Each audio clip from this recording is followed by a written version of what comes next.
BFM Business présente la grande interview.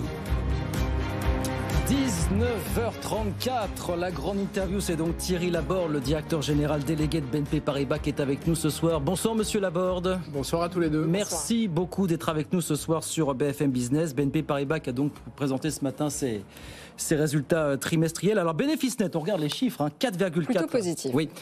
Un peu plus de 4,4 milliards d'euros contre 1,8 l'an dernier. Bon, c'est dopé par la cession de votre filiale américaine Bank of the West qui rapporte quasiment 3 milliards d'euros. Si je fais le calcul sans cette cession, on serait un petit peu en dessous, Thierry Laborde. Après, on voit des bons chiffres, les revenus en hausse de 1,4%. Est-ce qu'il n'y a pas l'idée que l'année 2023 sera bonne, mais peut-être un petit peu moins glorieuse que 2022. C'est un certain retour au calme qui se précise, finalement. En tout cas, sur ce premier trimestre, nous sommes sur la bonne trajectoire, puisqu'il y a des éléments exceptionnels, extraordinaires même, oui. Plus qu'exceptionnels, donc il faut les retraiter. Il faut traiter la plus-value de Bank of the West, qui était connue, les 2,9 milliards que vous venez de citer.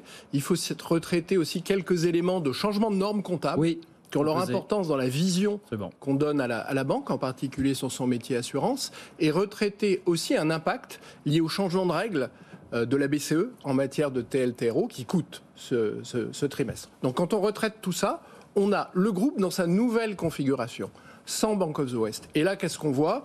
On voit des revenus qui progressent de 5,3%, des coûts qui progressent de 3,8% et un résultat de l'ordre de 2,850 milliards.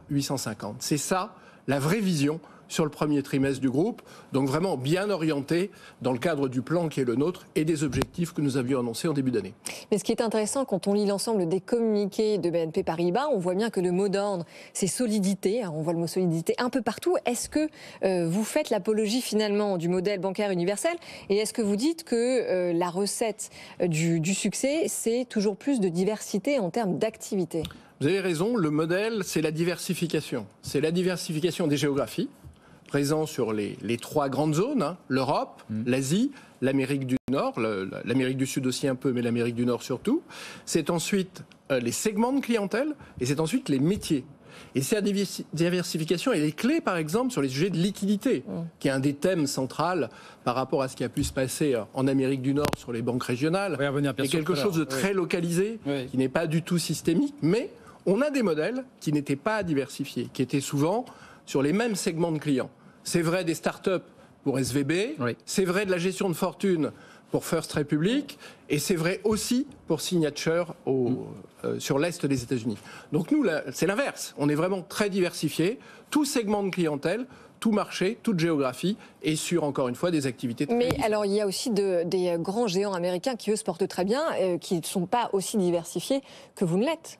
Parce que la réglementation aux États-Unis est peut-être un petit peu différente de celle qu'on connaît en Europe.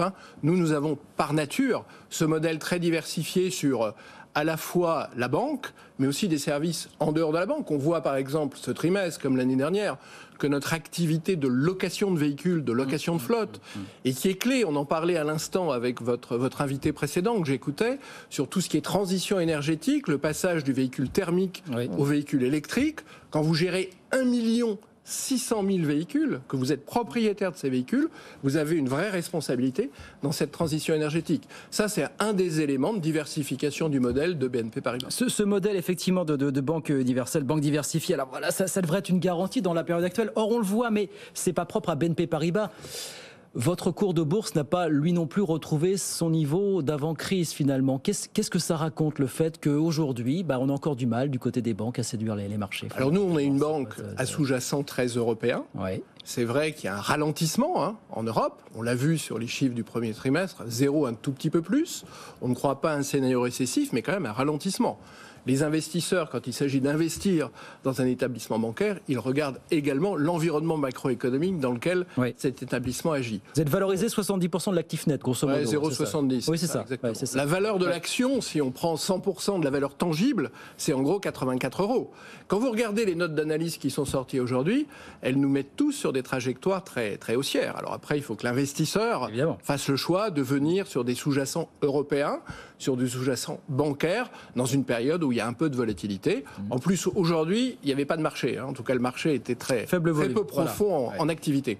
Mais si on regarde un peu plus près vos marges, et pour être très honnête, on peut aussi dire qu'elles sont gonflées en partie grâce à la hausse des taux d'intérêt en zone euro. C'est pas totalement vrai partout, Audrey. C'est beaucoup plus vrai au Luxembourg, en Belgique, où on a un peu plus de taux variables. Ouais. En France, pas du tout. Et c'est d'ailleurs une protection pour le client français. C'est une protection contre l'inflation. Mais c'est un handicap pour vous. C'est un handicap un peu pour nous, sachant que là-dessus, on est peut-être moins gros que d'autres, donc un peu moins touchés. Mais c'est important, c'est que nos téléspectateurs, vos téléspectateurs comprennent bien que le marché français, qui prête très long et à taux fixe, en période inflationniste, c'est une super opportunité. Et d'ailleurs, quand les taux rebaissent, qu'est-ce que font les clients ? Ils renégocient leurs taux pour profiter de la baisse des taux. Donc ça, c'est une grosse protection contre l'inflation pour les emprunteurs français. On va en parler immobilier, parce qu'effectivement, il y a un gros sujet. Juste, effectivement, d'un côté, vous nous dites que vous ne bénéficiez pas encore véritablement de la remontée des taux en zone euro. De l'autre, l'autre conséquence de cette remontée des taux, c'est le taux du livret A qui est revalorisé et tout ça mis bout à bout. On en bénéficie, un peu moins vite dans certaines géographies que dans d'autres, c'est ça mon sujet. Mais quand on voit l'évolution de nos marges d'intérêt sur les banques commerciales, on s'enroule autour d'un plus 6%, donc ça reste quand même assez significatif. Mais alors, puisqu'on parle immobilier, est-ce que vous êtes d'accord pour dire que face justement à la remontée des taux qui ne s'arrêtent plus, est-ce qu'il faut de nouveau assouplir ou non les critères pour emprunter, que ce soit sur la durée d'emprunt, sur les mensualités, parce que on a quand même la Banque de France qui continue de s'y opposer. Alors, je vais répondre à ce point, mais le point essentiel n'est pas celui-là. Le point essentiel, c'est que les prix s'ajustent. Quand les taux baissent, les prix ont monté.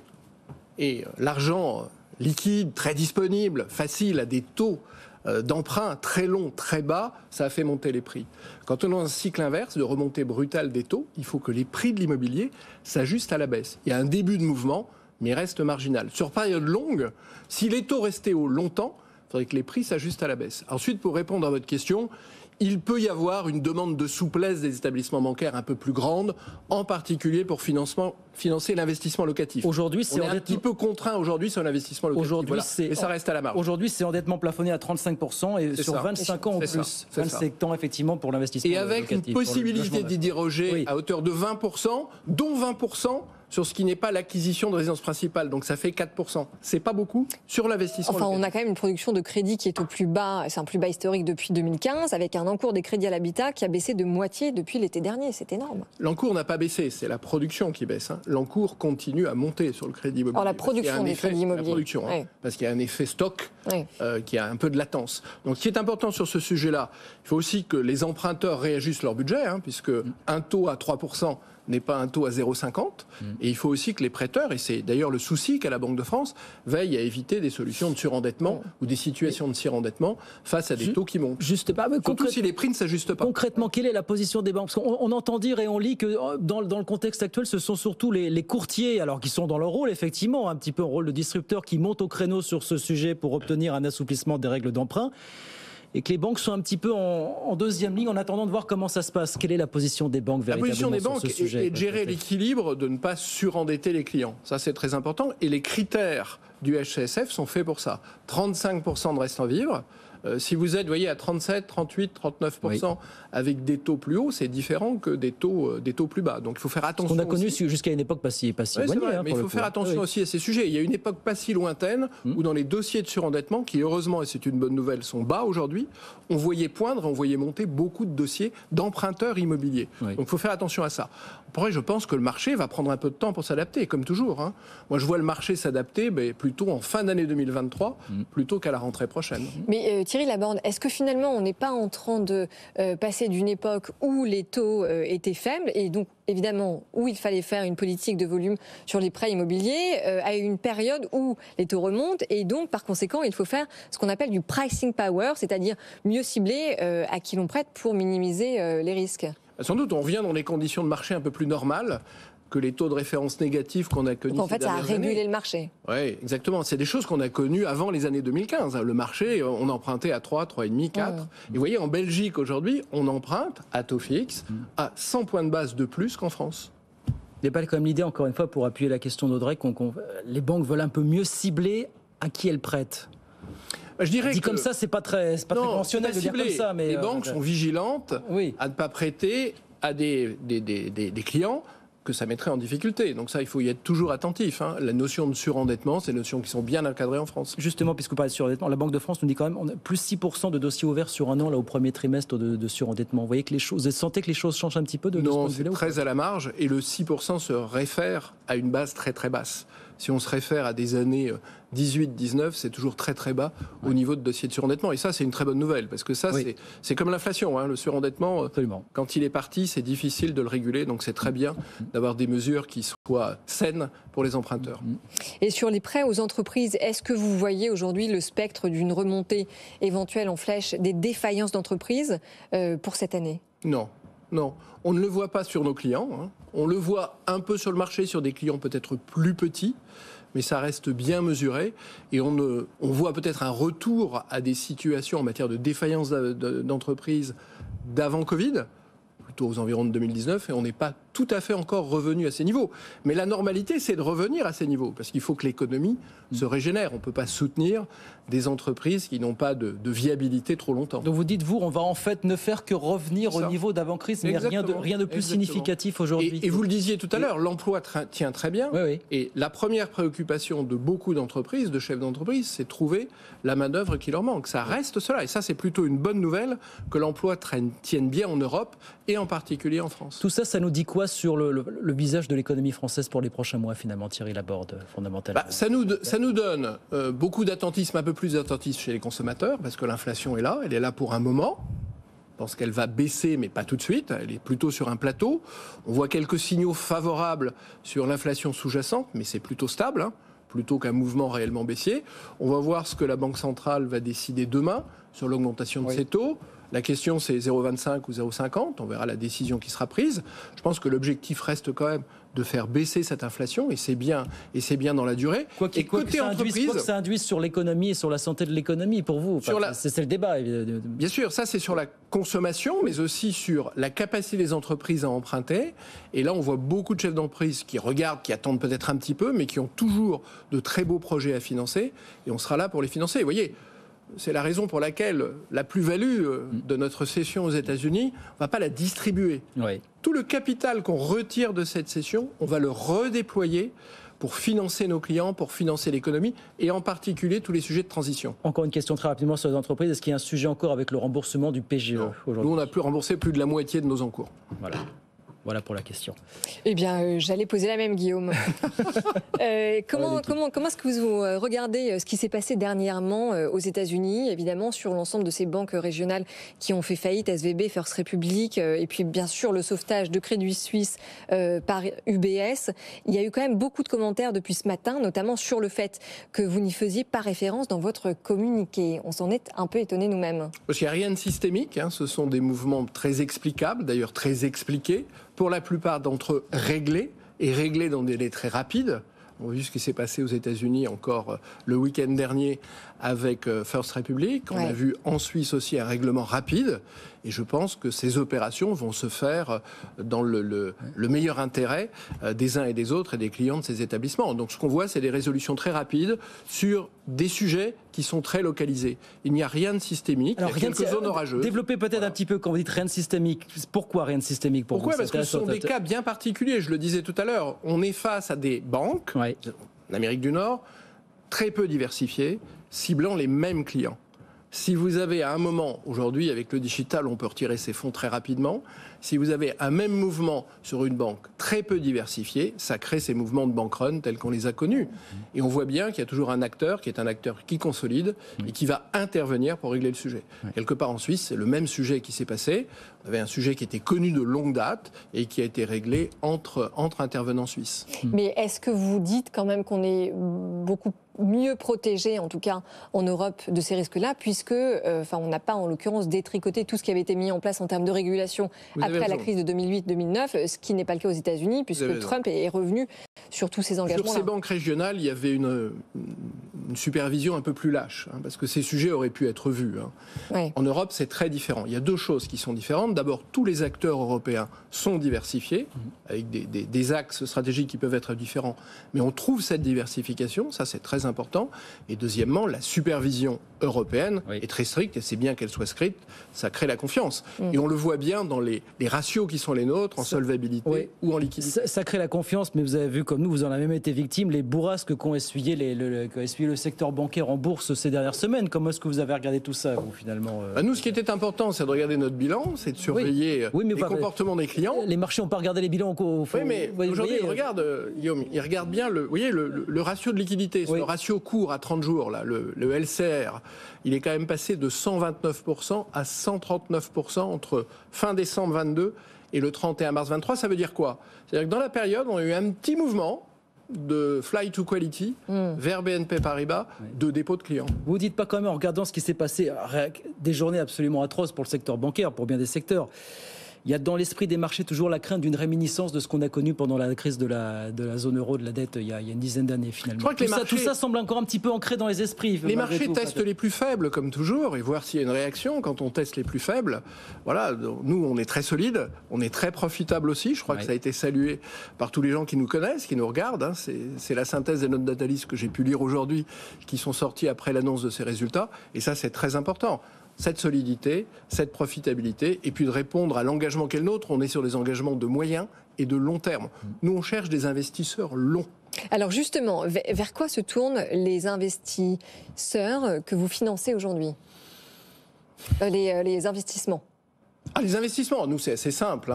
On finance tout projet de transition, de développement d'une entreprise, de relocalisation, de réindustrialisation, et beaucoup ces sujets de transition. Vous savez qu'on a pris des engagements en janvier, dont on va prochainement, la semaine prochaine, détailler les modalités d'exécution. Et vous verrez que ces modalités d'exécution sur tout ce qui est transition de l'upstream oil et gaz, pétrole et gaz vers les énergies bas carbone sont très ambitieuses, très exigeantes, qu'elles seront tenues, comme tous les engagements que nous prenons, et ça nous placera au meilleur rang de toutes les banques mondiales. Justement, Thierry Laborde, évidemment, on a parlé tout à l'heure de Total Energy qui assigne Greenpeace en justice. Je suis obligée de vous poser la question, puisque vous avez été aussi attaqué par plusieurs ONG qui disent que vous êtes la banque française qui finance le plus les énergies fossiles. Qu'est-ce que vous leur répondez? On leur répond que déjà aujourd'hui, notre mix énergétique, il est à majorité énergie bas carbone, et que cette transition, elle sera faite en 2030 à hauteur de 80% d'énergie bas carbone et de moins de 20% d'énergie carbonée. Ce qui compte, c'est de convaincre. Alors, on n'a pas encore convaincu tout le monde. À nous de convaincre tous ceux qui nous observent sur ces modalités d'exécution de cette transition qui seront présentées la semaine prochaine. Ce qui est vraiment important, c'est deux modèles. Nous, on est pour la transition. On pense qu'on ne peut pas éteindre du jour au lendemain les énergies carbonées, encore besoin aujourd'hui, mais on est sur une transition ambitieuse et résolue avec des modalités d'exécution convaincantes. Mais juste attendez, pardon, parce que quid des fonds d'investissement de BNP Paribas étiquetés durables qui, au final, investissaient dans les énergies fossiles? Est-ce que ça, vous allez complètement vous en émanciper? Ça, vous voyez, il y avait une petite... un petit point technique qui était sur des couvertures, où dans l'indice de couverture, vous pouviez trouver un tout petit bout d'une société étant dans l'énergie fossile. Oui, mais c'est dommage quand on étiquette un fonds complètement durable. Ce travail a été fait aujourd'hui. Ce travail a été fait, comme chez beaucoup d'asset managers, pour que les fonds dits article 9, qui sont étiquetés comme des fonds verts, soient totalement verts. Ça, ce travail a été fait à partir du 1er janvier, à partir de la fin de l'année dernière. Quand vous dites on ne peut pas éteindre les énergies fossiles du jour au lendemain, c'est aussi parce que c'est difficile de se passer à terme du marché américain. C'est aussi ça le problème aujourd'hui pour les établissements bancaires. Non, c'est pas ça le sujet. Non, c'est vraiment pas ça le sujet. C'est partie de l'équation, monsieur Laborde, quand même. Oui, mais regardez, on est sorti, je crois que ça devait être en 2017, de tout ce qui était les énergies alternatives fossiles, gaz de schiste, etc. On est sorti du jour au lendemain, on avait 4 milliards d'expositions, on a 0 aujourd'hui. On n'a plus aucune exposition. On avait une équipe à Houston, cette activité, nous l'avons arrêtée, puis cédée. Alors il y a toujours eu quelqu'un pour la reprendre, mais nous l'avons arrêtée. C'est une décision qui a été prise de mémoire en 2017. Ouais. Il nous reste 2 grosses minutes, Thierry Laborde. Donc on le rappelle, vous êtes la première banque européenne. Vous allez forcément avoir un rôle important, j'imagine, à jouer dans le financement du nucléaire. Nous, toutes les énergies qui font partie de la taxonomie européenne, nous les accompagnons, puisque ça fait partie, le politique, a décidé qu'il faisait partie, que ces énergies, que ces secteurs faisaient partie de la taxonomie européenne. Notre rôle, c'est bien sûr de les accompagner à partir du moment où elles font partie de cette taxonomie et aussi d'accompagner la transition de ceux qui quittent un secteur pour aller vers un autre. Et alors juste concrètement, quand vous investissez massivement pour décarboner l'économie, est-ce qu'il y a un possible risque, et on se parle franchement, de perdre certains clients industriels en suivant cette stratégie ? Oui, bien sûr. Mais je vous le disais tout à l'heure, sur l'exemple américain, c'est des clients, nous avons arrêté de traiter avec ces clients. Donc bien sûr, il y aura des allocations de capital différentes où des clients seront progressivement, si encore une fois leur trajectoire ne nous convainc pas, nous allons passer plutôt de certains clients à d'autres. Cette allocation est très importante puisque les besoins de la transition, les besoins à financer sont considérables. Et ben voilà pour les défis de BNP Paribas. Alors 10,2 milliards d'euros de bénéfices l'an dernier, c'est bien ça, record. On va le faire mieux cette année, Thierry Laborde. En gros, c'est dans les annonces. C'est dans les annonces. Si vous calculez, c'est 10% de mieux. En gros, ça devrait faire ça. Oui. Donc on est parti pour une nouvelle année record, sauf événement exceptionnel chez BNP. Après, il faut délivrer. Il faut délivrer un premier trimestre qui est dans la trajectoire. Eh bien, vous reviendrez pour le deuxième. 3 fois. Eh bien, le premier trimestre délivre en tout cas. Merci beaucoup Thierry Laborde. Merci de passer nous voir ce soir, le directeur général délégué de BNP Paribas avec nous ce soir sur BFM Business. Merci infiniment et à très vite avec plaisir dans Good Evening Business.